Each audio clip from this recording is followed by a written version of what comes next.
بسم اللہ الرحمن الرحیم۔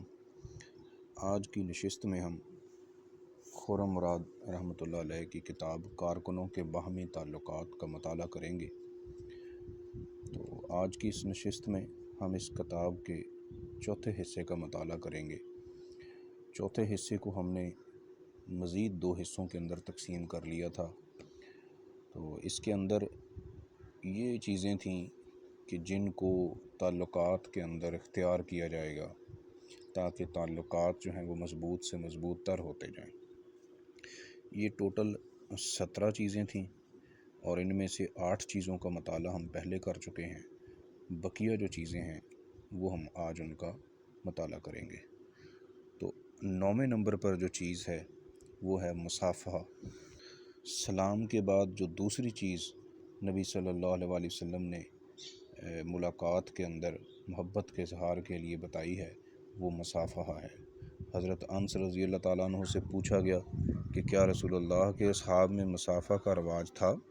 انہوں نے فرمایا ہاں۔ اسی طرح نبی صلی اللہ علیہ وآلہ وسلم نے ایک بار فرمایا تمہارے باہمی سلام کی تکمیل مصافحہ سے ہوتی ہے۔ مصافحہ کے بارے میں رسول اللہ صلی اللہ علیہ وسلم نے یہ بھی فرمایا کہ مصافحہ کیا کرو اس لیے کہ اس سے بغض دور ہوتا ہے۔ 10ویں چیز ہے اچھے نام سے یاد کرنا۔ انسانی نفسیات سے واقفیت کی بنا پر ہر شخص یہ جانتا ہے کہ انسان کی یہ فطری خواہش ہوا کرتی ہے کہ اس کو بہتر انداز میں پکارا جائے، اور جتنے محبت بھری لہجہ اور یگانگت کے انداز میں وہ مخاطب کیا جائے گا اتنا ہی اس کا دل پکارنے والے کی محبت اور خلوص سے متاثر ہوگا۔ یہ معاملہ اس طرح پکارنے کا ہے جس سے محبت چھلکتی ہو اور جس سے دوسرے کا دل خوش ہو جائے۔ خوش کلامی کی تمام احادیث اس معاملہ پر منطبق ہوتی ہیں۔ حضرت عمر رضی اللہ تعالیٰ عنہ نے کتنی صحیح بات کہی جب آپ نے یہ بتاتے ہوئے کہ دوستی کن چیزوں سے مضبوط ہوتی ہے، فرمایا دوست کو اچھے نام سے بلائیے۔ 11ویں چیز شخصی اور ذاتی امور میں دلچسپی۔ پرخلوص محبت کا یہ بھی تقاضا ہے کہ انسان اپنے بھائی کے شخصی اور ذاتی معاملات میں اتنی ہی دلچسپی لے جتنی وہ اپنے شخصی اور ذاتی معاملات میں لیتا ہے۔ جب ملے تو اس کے ذاتی حالات کے بارے میں پوچھا جائے، اس میں پوری دلچسپی کا اظہار کیا جائے۔ اس طرح اس بھائی کو خیر خواہی کا یقین ہوتا ہے اور تعلق کے استحکام کا باعث بنے گی۔ نبی صلی اللہ علیہ وآلہ وسلم نے رہنمائی فرمائی کہ جب ایک آدمی دوسرے آدمی سے بھائی چارہ کرے تو اس سے اس کا نام، اس کے باپ کا نام اور اس کے قبیلہ کا نام پوچھ لے، اور اس لیے کہ اس سے باہمی محبت کی جڑیں زیادہ مضبوط ہوتی ہیں۔ 12ویں چیز ہدیہ یعنی تحفہ دینا ہے۔ اپنے بھائی پر اپنی محبت اور خلوص کے اظہار کے لیے ہدیہ دینا، تحفہ دینا تعلق کے استحکام کے لیے نہایت مؤثر چیز ہے۔ اچھی بات کہنا، اچھے نام سے پکارنا، اپنی محبت کو ظاہر کرنا، یہ سب زبان کے ہدیے ہیں جن کے ذریعے ایک بھائی اپنے بھائی پر محبت ظاہر کر کے اس کو اپنے قریب لے آتا ہے۔ اسی طرح جو مادی ہدیے ہیں وہ بھی ایک دل کو دوسرے دل سے مربوط کرتے ہیں اور اس طرح باہم محبت میں اضافہ ہوتا ہے۔ نبی صلی اللہ علیہ وآلہ وسلم نے فرمایا ایک دوسرے کو ہدیہ بھیجا کرو یعنی تحفہ بھیجا کرو تو باہمی محبت پیدا ہوگی اور دلوں سے دشمنی اور بغض دور ہو جائے گا۔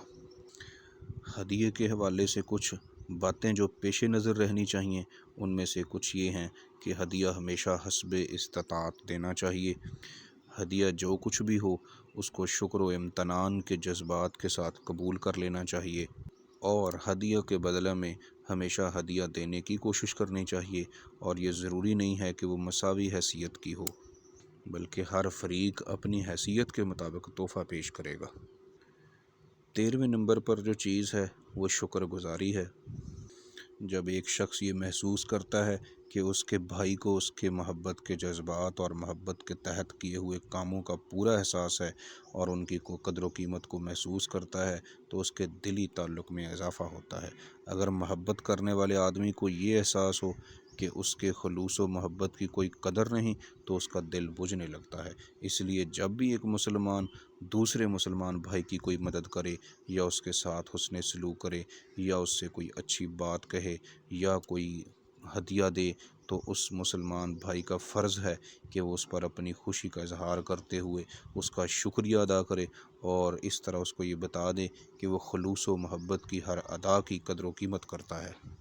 صحابہ رضی اللہ تعالیٰ عنہم بیان کرتے ہیں کہ جب کوئی آپ صلی اللہ علیہ وسلم کی خدمت میں کوئی چیز پیش کرتا تو آپ صلی اللہ علیہ وسلم اس کو قبول کر لیتے، اور جب کوئی آپ کا کام کر دیتا تو اس پر اپنے اطمینان کا اظہار کرتے۔ 14ویں چیز ساتھ مل کر کھانا ہے۔ کھانے میں ایک دوسرے کے ساتھ شرکت اور ایک دوسرے کو اپنے گھر کھانا کھانے کی دعوت دینا بھی خلوص اور محبت کے جذبات کے اظہار کا ایک عملی طریقہ ہے۔ ایسے مواقع پر نہ صرف بے تکلفی سے گفتگو کے مواقع ملتے ہیں، بلکہ جب ایک مسلمان بھائی اپنے بھائی کو اپنے گھر پر کھانا کھانے کی دعوت دیتا ہے تو جس شخص کو مدعو کیا جاتا ہے اس کے دل میں یہ احساس پیدا ہو جاتا ہے کہ میرا بھائی میرے لیے اپنے دل میں اچھے جذبات رکھتا ہے۔ صحابہ کرام رضی اللہ تعالیٰ عنہم کی بھی یہی روایت تھی کہ وہ ایک دوسرے کو مدعو کرتے رہتے تھے، اور نبی صلی اللہ علیہ وسلم کو بھی اکثر مدعو کرتے تھے۔ خود نبی کریم صلی اللہ علیہ وسلم کے پاس بھی اگر کوئی کھانے کی چیز آتی تو وہ پوری مجلس کو اس میں شامل کر لیا کرتے تھے، اور جس شخص کو دعوت دی جائے اس کا بھی فرض ہے کہ اس کو قبول کر لے اور شکر و امتنان اور خوشی کا اظہار کے ساتھ قبول کر لے۔ 15ویں چیز جو ہے وہ دعا ہے۔ دعا ایک ایسی چیز ہے جو ایک طرف تو بہت سے حقوق کو ایک مخصوص پہلو سے اپنے اندر سمیٹ لیتی ہے جس پر ہم نے گفتگو کی ہوئی ہے، اور دوسری طرف ایک نئے پہلو سے الفت و محبت کا سبب بنتی ہے۔ دعا میں ایک مسلمان اپنے بھائی کے لیے اپنے رب سے اس کی رحمت و مغفرت طلب کرتا ہے، اس کی بھلائی کا خواستگار ہوتا ہے، اس کے اصلاح احوال کی درخواست کرتا ہے، اور ظاہر ہے کہ ہر مسلمان اس پر یقین رکھتا ہے کہ معاملات کی اصل کنجی اللہ کے ہاتھ میں ہے، اور جب وہ اپنے بھائی کو دیکھتا ہے کہ وہ اس کے لیے اپنے رب کے آگے دستے سوال دراز کر رہا ہے تو وہ بے انتہا مؤثر ہو جاتا ہے۔ دعا کی ایک صورت سلام بھی ہے، اور اسی طرح سے دوسرے مسلمان پر یہ بھی حق ہے کہ اگر وہ چھینکے اور الحمدللہ کہے تو اس کے لیے رحمت کی دعا کی جائے، یعنی یرحمک اللہ کہا جائے۔ پھر مسلمان کے جنازے میں شرکت جو ہے وہ بھی دعا ہی کی ایک ضرورت ہے۔ اس طرح جب کوئی دعا کرنے والا یہ کوشش کرتا ہے کہ وہ دوسروں کو اپنی دعا میں شریک کرے تو اس سے قلبی تعلق میں اضافہ ہوتا ہے اور ساتھ ہی تعلقات میں پاکیزگی بھی آتی ہے۔ اور اگر اپنے بھائی کا نام لے کر یا اس کا خیال کر کے دعا کی جائے تو اس سے مزید تعلق بہتر ہوتا ہے۔ خود اپنے طور پر اپنے بھائی کے لیے رحمت کی دعا کرنا، اللہ تعالیٰ سے اس کی الفت و محبت کا سوال کرنا اور تعلقات کو خرابی سے بچانے کے لیے گڑگڑانا تو ایک مسلمان کا دوسرے مسلمان پر حق ہے، لیکن ایک دوسرے سے اپنے لیے دعا کی درخواست کرنا اور دعاؤں میں شریک رکھنے کی تمنا کا اظہار بھی تعلقات کے لیے بہت مفید ہوتا ہے۔ نبی کریم صلی اللہ علیہ وسلم نے اس حوالے سے فرمایا کہ جب اپنے بیمار بھائی کے پاس عیادت کے لیے جاؤ تو اس سے بھی اپنے لیے دعا کرواؤ، اس لیے کہ اس کی دعا زیادہ قبول ہوتی ہے۔ اسی طرح جب حضرت عمر رضی اللہ تعالیٰ عنہ حج کو جا رہے تھے تو آپ صلی اللہ علیہ وسلم نے چند الفاظ کہے جن کے بارے میں ان کا کہنا یہ ہے کہ یہ مجھے اپنی پوری زندگی میں سب سے زیادہ عزیز ہیں، اور وہ الفاظ یہ ہیں: اے ہمارے بھائی، ہمیں اپنی دعاؤں میں یاد رکھنا۔ اس حوالے سے 16ویں چیز جو ہے وہ بہتر طریقہ سے جواب دینا ہے۔ ایک مسلمان کی یہ کوشش ہونی چاہیے کہ وہ اپنے مسلمان بھائی کی محبت اور خلوص کا جواب اس سے زیادہ اور بہتر خلوص کے ساتھ دے، اس لیے بھی کہ کوئی تعلق یک طرفہ محبت سے پروان نہیں چڑھ سکتا، اس لیے بھی کہ اس طرح دوسرے بھائی کا دل مطمئن رہتا ہے کہ اس کی محبت تو ضائع کی جا رہی ہے اور نہ اس کی ناقدری ہو رہی ہے۔ سلام کا جواب بہتر سلام سے دیا جائے، ہدیہ کا جواب ہدیہ سے دینے کی کوشش کی جائے۔ اس سلسلہ میں نبی صلی اللہ علیہ وسلم نے فرمایا، دو محبت کرنے والوں میں بہتر وہ ہے جو اپنے بھائی کے لیے زیادہ محبت کرے۔ اگر اپنے بھائی کی محبت کے جواب میں بہتر جواب ممکن نہ ہو تو کم از کم برابر کا ہی جواب ہونا چاہیے، اور ساتھ ہی اپنی کوتاہی کا اعتراف بھی دل کو بہت متاثر کرتا ہے۔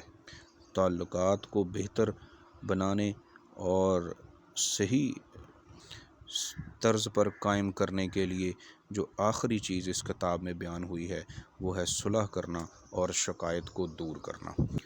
تعلقات کی خرابی کی بنیاد عام طور پر وہ شکایات بنتی ہیں جو ایک مسلمان بھائی کے دل میں دوسرے بھائی کی طرف سے پیدا ہو جاتی ہیں۔ شکایتیں پیدا ہونے کی بہت سی وجوہات ہو سکتی ہیں۔ ایک یہ کہ کوئی مسلمان دوسرے مسلمان کو شکایت کا موقع فراہم نہ ہونے دے، اسے اس بات کی کوشش کرنی چاہیے کہ اس سے دوسرے کے دل کو کبھی تکلیف نہ پہنچے۔ دوسرا یہ کہ ہر مسلمان کو اپنے بھائی کے ساتھ وسیع القلبی سے پیش آنا چاہیے۔ تیسرا یہ کہ ان دونوں باتوں کے باوجود اگر شکایت پیدا ہو جائے تو پھر اس کو کبھی بھی دل میں نہ رکھنا چاہیے۔ اگر بھلانے میں کامیاب نہ ہو تو خواہ چھوٹی بات ہو یا بڑی، فوراً اس کو اپنے بھائی پر ظاہر کر دینا چاہیے۔ چوتھا یہ کہ جس کو شکایت بتائی جائے وہ اس پر ناراض نہ ہو اور ناک بھو نہ چڑھائے، بلکہ اپنے بھائی کا شکر گزار ہو جس نے خیانت کا ارتکاب کرنے کی بجائے اس پر ظاہر کر دیا، پیٹھ پیچھے نہ کہا، اور پھر یہ کہ تعلق کو اتنا قیمتی سمجھا کہ ذرا بات بھی ہوئی تو فوراً اصلاح کی کوشش کی۔ پانچویں چیز یہ کہ جب اس کو معلوم ہو جائے کہ اس کے بھائی کے دل میں کوئی شکوہ ہے تو فوراً اس کی اصلاح کی کوشش کرنی چاہیے۔ جتنی مدت گزرتی ہے اتنی ہی خرابی جڑ پکڑتی جاتی ہے، اور جتنی جلدی تازہ فتنہ کو کچل دیا جائے اتنا ہی تعلقات کے لیے بہتر ہوتا ہے۔ اور پھر اگر واقعی غلطی ہوئی ہو تو اس غلطی کا کھلے دل سے اعتراف کرنا چاہیے اور اس پر اپنی ندامت کا اظہار کرنا چاہیے۔ اس سلسلہ میں مصنف نے انجیل میں حضرت مسیح علیہ السلام کے یہ الفاظ نقل کیے ہیں کہ پس اگر تو قربان گاہ پر اپنی نظر گزارتا ہو اور وہاں تجھے یاد آئے کہ میرے بھائی کو مجھ سے شکایت ہے تو وہیں قربان گاہ کے آگے ہی اپنی نظر چھوڑ دے اور جا کر اپنے بھائی سے ملاب کر، تب اپنی نظر گزار۔ یہ بڑے پتے کی بات کہی گئی ہے کہ تمہارا بھائی تم سے ناراض ہو تو تمہارا ایک بہتر انسان بننا مشکل ہے اور تمہارے تعلقات کا خوشگوار رہنا مشکل ہے۔ اور ایک چھٹی بات یہ کہ جب ایک مسلمان بھائی اپنی غلطی کا اعتراف کر لے تو اس کو معاف کر دینا بھی اس کا حق ہے، جس سے دستخوش نہ ہونا چاہیے، اور اگر وہ معذرت پیش کرے تو اس کو معذور سمجھنا اور اس کا عذر قبول کر لینا چاہیے۔ اور تعلقات کی مضبوطی کے حوالے سے نبی صلی اللہ علیہ وسلم نے فرمایا، کسی مسلمان کے لیے یہ بات حلال نہیں کہ وہ اپنے بھائی کو 3 دن سے زیادہ ناراض ہو کر چھوڑ دے۔ دونوں میں ایک اپنا منہ ادھر کرے اور دوسرا ادھر پھیرے، ان دونوں میں بہتر وہ شخص ہے جو سلام سے ابتدا کرے، یعنی خفگی کو دور کر کے مصالحت کی ابتدا کرے۔ پھر فرمایا، کسی مسلمان کے لیے جائز نہیں کہ وہ اپنے بھائی کو 3 دن سے زیادہ کے لیے چھوڑ دے۔ جو شخص 3 دن سے زیادہ الگ رہا اور اس عرصہ میں مر گیا تو وہ دوزخ میں جائے گا۔ اور یہ بھی فرمایا، جو شخص اپنے مسلمان بھائی کو 1 سال کے لیے ترک کر دے تو وہ ایسا ہے جیسا کہ اس نے اس کا خون بہایا۔ اس میں ایک صورت یہ بھی ہو سکتی ہے کہ ایک فریق نے اصلاح حال کی ہر کوشش کر کے ترک تعلق کیا ہو، یا یہ کہ جھگڑے میں وہ حق پر ہو۔ تو اس حوالے سے نبی صلی اللہ علیہ وسلم نے تعلیم دی کہ جس نے نزاع اور جھگڑا ترک کر دیا اس کے لیے جنت کے وسط میں ایک محل بنایا جاتا ہے، اور جس نے اپنا اخلاق بہتر بنایا اس کے لیے جنت کی بلندیوں پر ایک محل بنایا جاتا ہے۔ رسول اللہ صلی اللہ علیہ وسلم نے ایک دفعہ صحابہ سے پوچھا، میں تمہیں وہ عمل بتاؤں جس کا ثواب درجہ میں روزہ، صدقہ، نماز کے ثواب سے زیادہ ہے؟ صحابہ نے کہا، ہاں یا رسول اللہ، ضرور بتائیے۔ فرمایا، لوگوں کے درمیان تعلقات کی اصلاح کرنا اور لوگوں کے درمیان تعلقات میں خرابی ڈالنا دین کو موند ڈالنا ہے۔ ان تمام ہدایات کی روشنی میں ضروری ہے کہ اگر مسلمان خود بھی شکایت کا موقع نہ ہونے دے اور اصلاح کی کوشش کرتے رہیں اور معاشرہ بھی چوکس رہے تو شیطان کو در اندازی کا موقع مشکل ہی سے مل سکتا ہے۔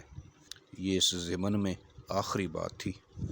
آج کی اس نشست میں ہماری یہ کتاب کارکنوں کے باہمی تعلقات مکمل ہو گئی ہے۔ اس کتاب کو ہم نے 4 حصوں میں مکمل کیا ہے۔ پہلے حصے میں ہم نے یہ دیکھا تھا کہ اسلامی تحریک کے کارکنوں کے تعلقات کی نوعیت کیا ہونی چاہیے۔ دوسرے حصے میں ہم نے یہ دیکھا تھا کہ سیرت کی بنیادی خصوصیات کیا ہیں اور ہمیں وہاں سے کیا رہنمائی ملتی ہے۔ اور تیسری حصے میں ہم نے یہ دیکھا تھا کہ تعلقات کے اندر کون سی چیزوں سے رکنا ہے، بچنا ہے۔ اور چوتھا حصہ، اس میں ہم نے یہ دیکھا تھا کہ تعلقات کے اندر کون سی چیزوں کو اختیار کرنا ہے، اور اس چوتھے حصے کو ہم نے مزید 2 حصوں کے اندر تقسیم کیا تھا۔ اور اس طرح یہ کتاب آج اپنے اختتام کو پہنچی ہے۔ بہترین طریقہ تو یہ ہے کہ کتاب کو ورق بہ ورق اور لفظ بہ لفظ پڑھا جائے، لیکن اگر ممکن نہ ہو تو اتنا تو ضرور کر لینا چاہیے کہ خلاصہ کو پڑھ لیا جائے یا کم سے کم خلاصہ کو سن لیا جائے۔ اللہ تعالی ہم سب کا حامی و ناصر ہو۔